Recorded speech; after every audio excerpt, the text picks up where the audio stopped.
ખેડાના ડાકોરમાં બોર્ડની પરીક્ષામાં ચોરીનો વિડીયો વાયરલ। એક વિદ્યાર્થીની બીજી વિદ્યાર્થીનીને કાપલી આપતી સીસીટીવીમાં કેદ। શાળા સંચાલકને ફરિયાદ નોંધાવવા શિક્ષણ અધિકારીનો આદેશ।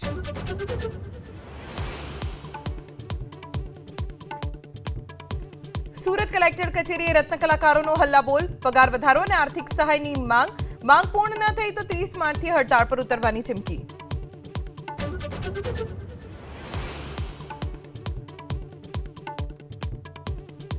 ગોંડલના યુવકનો મૃતદેહ મળવાનો કેસ। મૃતકના પિતાનો દાવો જયરાજસિંહ સાથે કોઈ દુશ્મની નહીં। અમિત ચાવડાએ ગૃહમાં ચર્ચાની કરી માંગ। રાજસ્થાનના સાંસદ હનુમાન બેनीवाल કરી ऐसा नहीं था कि वो जयराज सिंह जी के मेरे कोई दुश्मनी है, ऐसा नहीं है।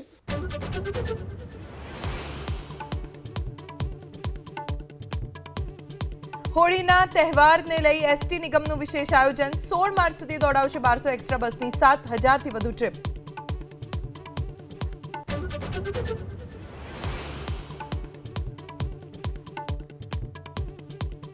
ગોંડલ માર્કેટયાર્ડમાં મરચા, ઘઉં, લસણ, ધાણા સહિતની ખેત પેદાશોની બમ્પર આવક। યાર્ડ બહાર ખેત પેદાશો ભરેલા વાહનોની લાગી 10 કિલોમીટર લાંબી લાઈન।